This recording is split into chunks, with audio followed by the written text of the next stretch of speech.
სივრცე დადიანი გეგუჩაძე დაარტყა საჯარიმოს გარედან იყო საკმაოდ საფრთხე ისიც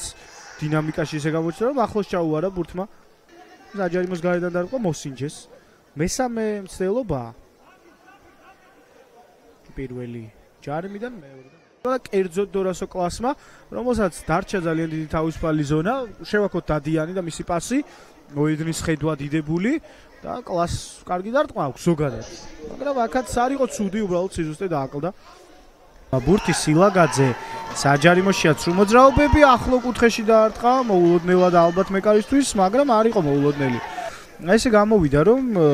მედია სრულად გვიჩვენებენ ეპიზოდს სილაგაძის მომენტიც ხომ კარგი იყო და ეფექტური და მეკარის დაწყებული კომბინაციიდან ორსვლიანი კომბინაციით ავიდა შეტევაში კოლხეთი 1913 და შეძლო ის რომ მოიპოვა კუთხური რაც რა თქმა უნდა შანსია უდავოდ კრისტალბეთ ეროვნული ლიგის ამ სეზონის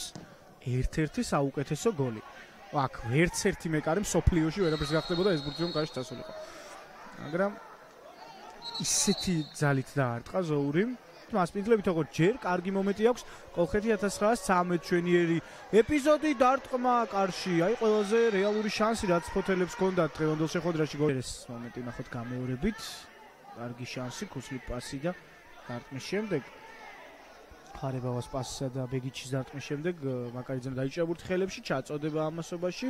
და ამ მომენტში მამაგეიშვილმა შეაფასა ვითარება რბილი პასი სილაგაძის სრულ ჩვენება მერე ყოჩაღ ჯერ დადიანს და შემდეგ ბულისკერიას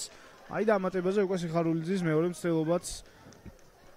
არ გამოვიდა ისეთი როგორიც სურდა მაგრამ ბრავო იქამდე მართლაც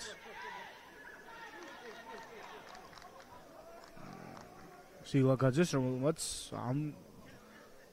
მოძრაობით სრულ მოძრაობით შექმნა მომენტი რეალურად ამასოლოდით გასული 7-8 წუთია გუნდები უტევენ მომენტები იქნება ორივე გუნდის კართან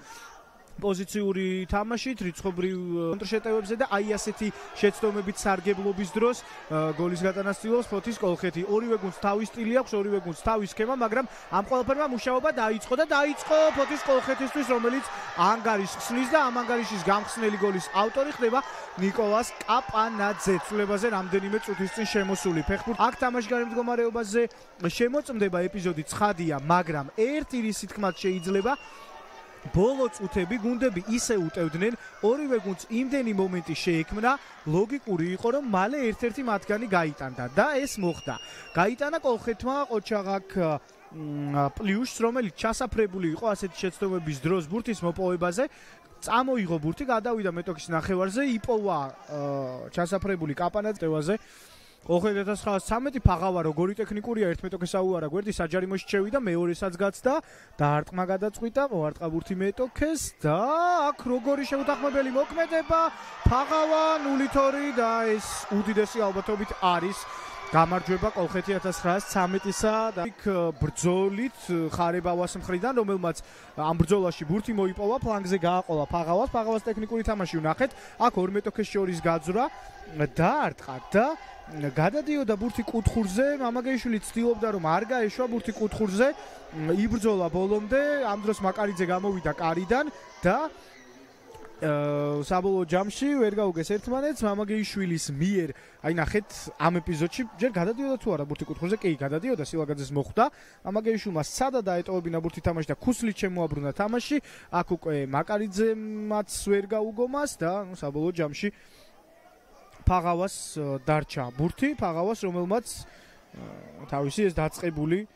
შეტევა აქცია გოლად 0-2 და უდიდესი ალბათობით შეძლებს კოლხეთი 1913 გამარჯვების მოპოვებას ჩემპიონმა და გათამაშების ლიდერმა კი სეზონში მეორედ წააგო და თუ გორის დილა თავის შეხვედრას საშინაო კედლებში დინამო ბათუმს მეორე ტაიმში მოუგებს მაშინ ლიდერის პოზიციას ამ მომენტისთვის დაკარგავს